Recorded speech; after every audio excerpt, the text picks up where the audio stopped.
Unit 6, Lesson 3, The Cold War at Home. Unit 6, Lesson 3, Vocabulary.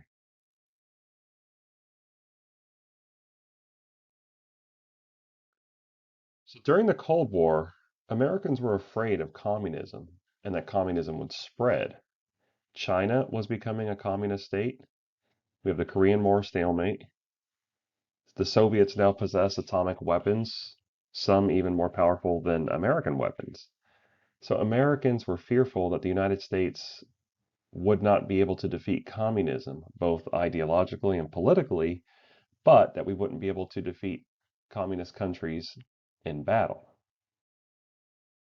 Beginning with HUAC or HUAC, the House Un-American Activities Committee, they were set to begin investigations into communist activity within the United States by American citizens. This began as early as 1938 during World War II.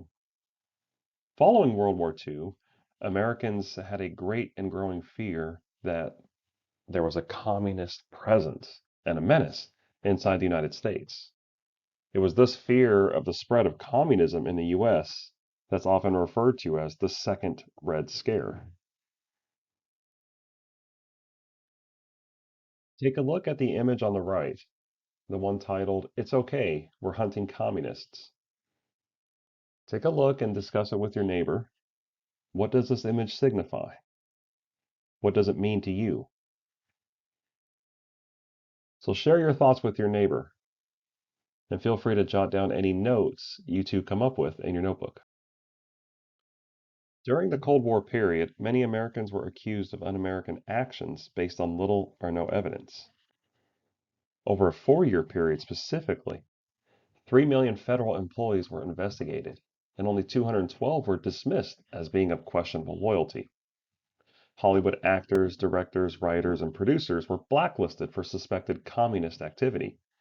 These victims were often unable to defend themselves, or in some cases to even know who had accused them. As the fear of communism spread throughout the nation, federal officials were more inclined to do what they felt was necessary to protect America. The Truman administration was largely responsible for much of the anti-communist anxiety in the post-war period. In 1947, President Truman passed an executive order establishing a loyalty program for federal employees. President Truman ordered the establishment of loyalty review boards to investigate individual un-American activities,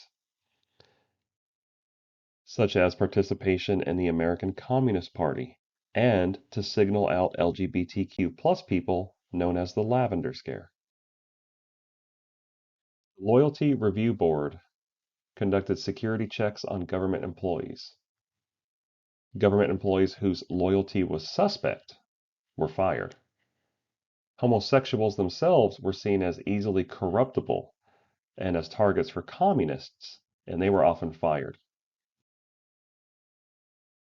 The language of President Truman's executive order was used to single out LGBTQ plus people and separate them from federal service. They were perceived as a threat to the nation's well-being, even though there was no evidence to support this. A secret memo issued by the government in 1950 stated that there's no evidence of LGBTQ plus people posing as a security threat, despite the government's insistence that they were. After World War II, Americans became more aware of LGBTQ plus rights. In 1950, 5 men came together in Los Angeles to form a secret group called the Fifth Order. Harry Hay, Chuck Rowland, Dale Jennings, Bob Hull, and Rudy Gernrich. This would ultimately expand to become the Mattachine Society, the first large-scale LGBTQ plus organization in the United States.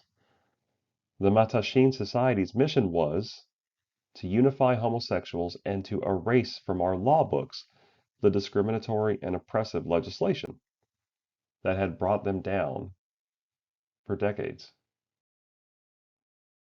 In 1952, a group of Mattachine members founded One Magazine and incorporated. The FBI kept tabs on both Mattachine and One Inc. And in 1958, One Inc. sued, and then the Supreme Court extended the rights of free speech to the gay press, marking the first LGBTQ plus rights victory in the Supreme Court. So we've talked a little bit about spies and espionage before. Well, let's talk a little bit more about it now. Because in August 3rd, 1948, Whittaker Chambers, pictured right, a former U.S. Communist Party member, testified under subpoena before the House Un-American Activities Committee that Alger Hiss, shown at the bottom, had secretly been a communist while in federal service. Hiss categorically denied the charge and subsequently sued Chambers for libel in the court. Concerning spies and espionage, we have to talk about the Rosenberg case with Ethel and Julius Rosenberg, shown on the right, who were accused of giving atomic secrets to the Soviets.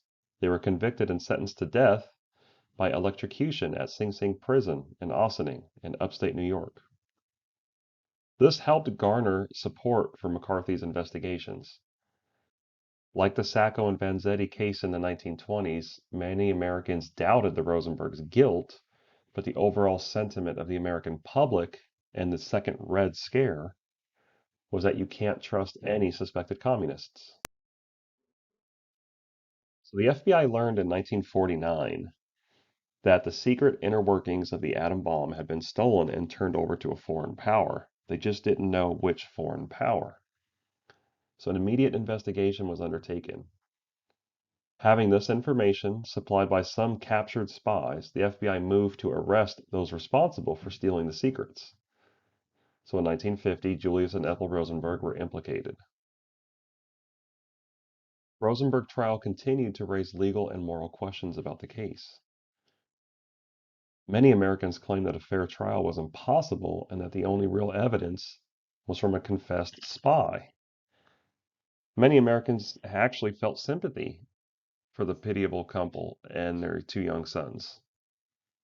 So the Rosenberg case spurred protests in America for decades. It marked the beginning of the end of the Red Scare witch hunt, as Americans grew concerned about the excesses taking place in American justice and the burden of guilt, which had yet to be proven.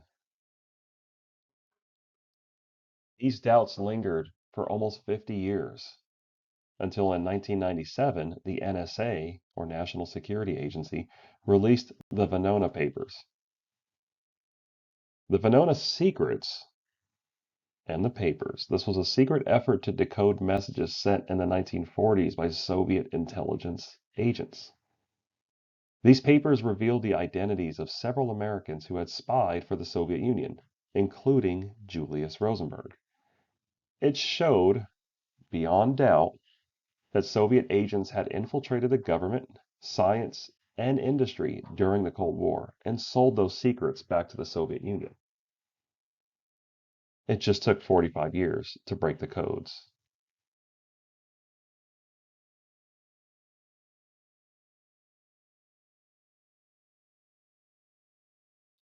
Back to the Cold War fears. And in response to those fears at home, enter Senator Joseph McCarthy. He responded to the fears at home regarding communism by threatening to expose communists in the United States. In a speech he gave in Wheeling, West Virginia in February of 1950, Senator McCarthy waved a paper in the air that he claimed contained the names of 205 communists who worked in the State Department.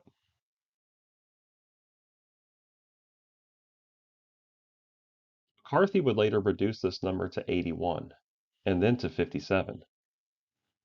McCarthy refused to show this list to anyone. He refused to provide proof that he actually had a list of suspected communists. During the next 4 years, Senator McCarthy led the Senate hearings where he bullied witnesses and made exaggerated charges against anyone who opposed him. Many Americans who were already afraid of communism chose to believe him instead of the facts of the issue.